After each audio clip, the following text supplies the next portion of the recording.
Hi, Dave here. Today I'm going to go over how to use the electronic parking brake and emergency brake in your new Volkswagen.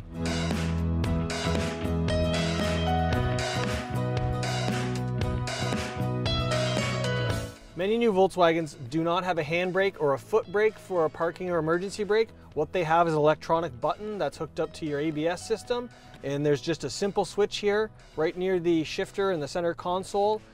As an emergency brake, it will be the fastest emergency brake stop you've ever done. Once we engage it, it fully engages the ABS.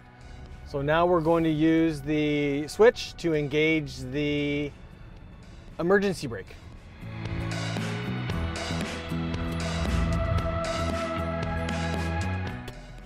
Full stop, and it keeps it locked on.